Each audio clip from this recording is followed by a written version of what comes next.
We're halfway through our pelagic fly fishing adventure, and now it's time to fish for sharks on the fly. This should be interesting because we're breaking out the kite.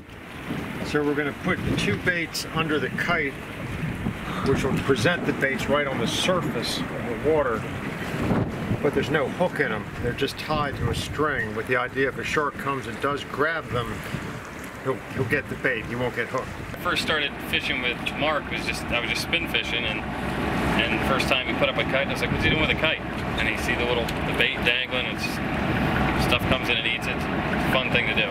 This will let us know that he's here, and also if we have the chance, we will be able to pull the baits away from him, and James will be able to drop the fly in his place. It's the bait and switch method. We're only 3 miles off the coast of Ocean City, and James is going to be breaking out a heavier rod. So it's 12 weight, just heavier, so it's stiffer back, so it should be able to handle anything normal shark size that we would see here. Anything too big, well, we'll see what happens. Just for fun, Captain Mark is going to drop a line with some bunker to see what's on the bottom. Yeah, see how long this stays.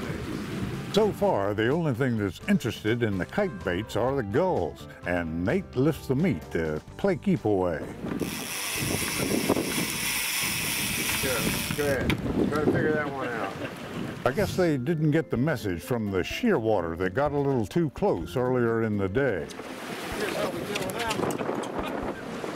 Here's how you catch a bird. They need to run to go this way and take off. And so these kind of birds don't usually pester us in close to shore, but when we're further off, sometimes you got 30 of them and they're eating your baits, but they're not afraid of people. and put them on deck because the only time they go ashore is to nest. And they do that down apparently like off of South America, the southern tip, or the Antarctica.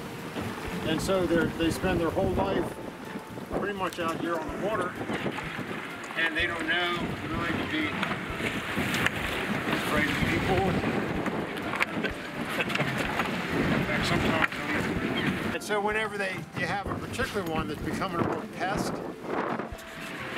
we just scoop them up and put them on days. We give them a little time out. All right, buddy. What you got? That's a shearwater, AKA sailor gull, AKA pain in the butt sometimes. Don't bite me. Right in the orange. I don't think he learned his lesson. Back to fishing, and wouldn't you know it, the first bite we get is from that deep line that Captain Mark dropped. And James is more than willing to let the good captain reel in the mystery fish.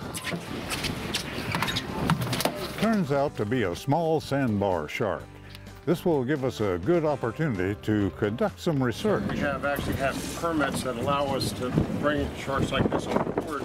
We'll tag this shark and take measurements, and the data will be shared with the National Marine Fisheries Service, Maryland DNR, and the Smithsonian Research Institute, among others. Mark and Nate work quickly, and the little guy is released in no time. Hello. You gotta catch at least one shark one way or the other every day. Just as we're about to call it a day, some small sharks start to take interest, and now we'll see the bait and switch. Nate lifts the line, and James does some masterful casting. Right behind the seagull coming down. Oh, nice. Nice cast. There you go. There you go. Oh, that was so close. But despite our considerable efforts, it's just not to be. So we'll call it a day. Great day, yeah, but no takes on the fly. There's a little bit of interest, but no takes, so give it another go. We did not get our shark on the fly, but next time. But you got to catch a shark. But I got to catch a shark. That's a rare event on this boat. There you go. And that just shows all the more reason to get outdoors, Delmarva.